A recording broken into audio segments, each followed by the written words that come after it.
আজকে হবে পটল রসা। তার জন্য কড়া গরম করে নিচ্ছি।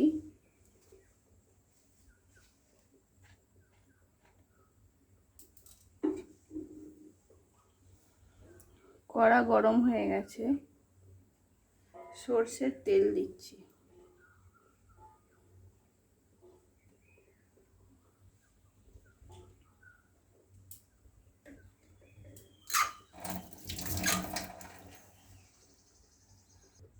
সর্ষের তেল গরম হয়ে এসছে, এবার পটলগুলো ছেড়ে দেব। পটলগুলো নুন হলুদ মাখিয়ে নিয়েছি।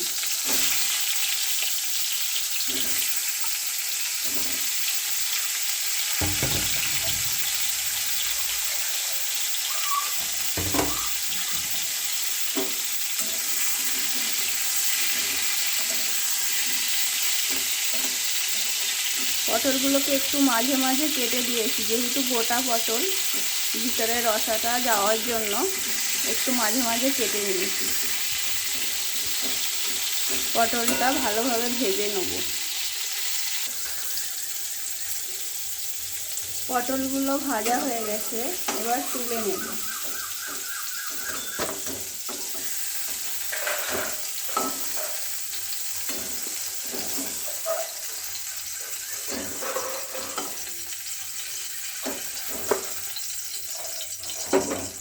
এবার এই তেলেই এক এক করে গোটা মশলা দিয়ে দেব।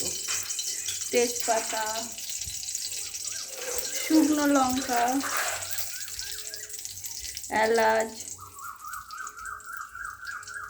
লবঙ্গ, দারুচিনি ও গোটা জিরে।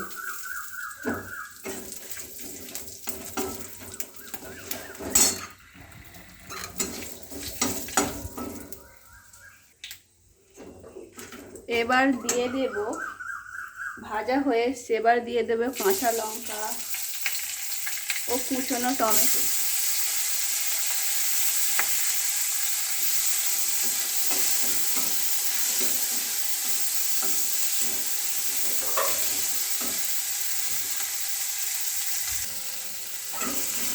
এবার এই সময় দিয়ে দেব একটু নুন,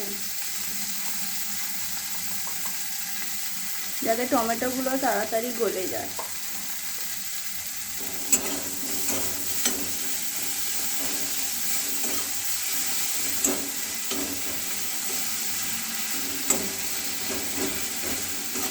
টমেটোগুলো গলে গেছে, এবার দিয়ে দেব আদা কুচনো। আদাটা ততক্ষণ ভাজতে হবে যতক্ষণ কাঁচা গন্ধ না যায়। আদার কাঁচা গন্ধ চলে গেছে, এই সময় দিয়ে দেব গুঁড়ো হলুদ প্রয়োজন মতো, ধনে গুঁড়ো প্রয়োজন মতো,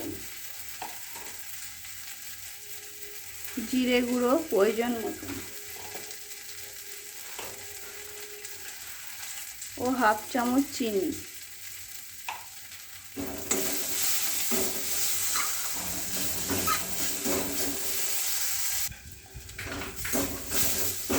যেহেতু কাঁচা লঙ্কা দেওয়া আছে, ঝালের জন্য অল্প গুঁড়ো লঙ্কা দিতে হবে বুঝে।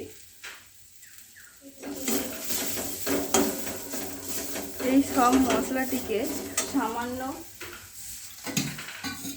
উষ্ণ গরম জল দিয়ে কষে নিতে হবে।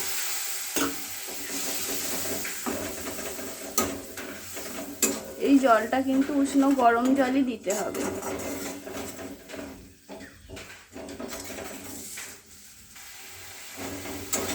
মশলাটা ভালো করে কষে নিতে হবে।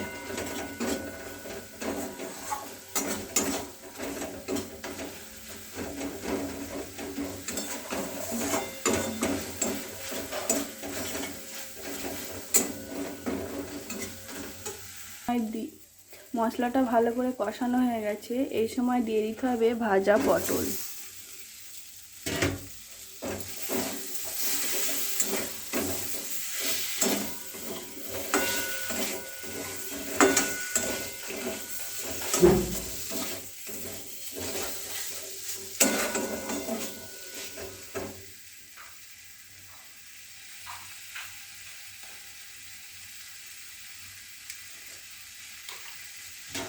একটু উষ্ণ গরম জল দিতে হবে।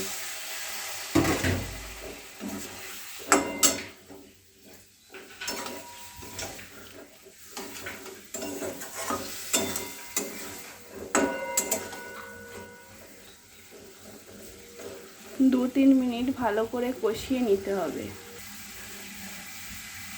এই সময় দিতে হবে প্রয়োজন মতো নুন।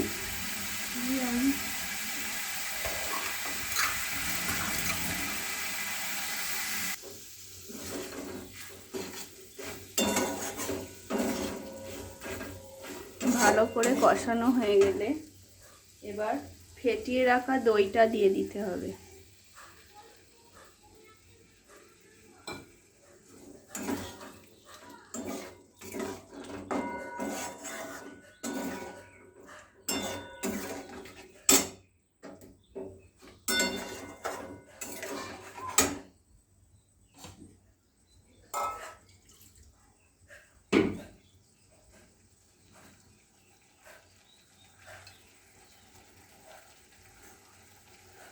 খানিকটা জল আর দই মেশানো জল এটা দিয়ে দিলাম।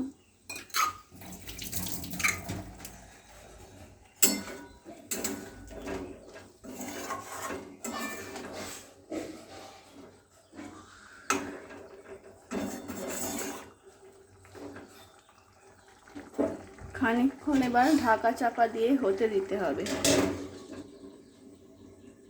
পরে এসে দেখছি। এবার দেখি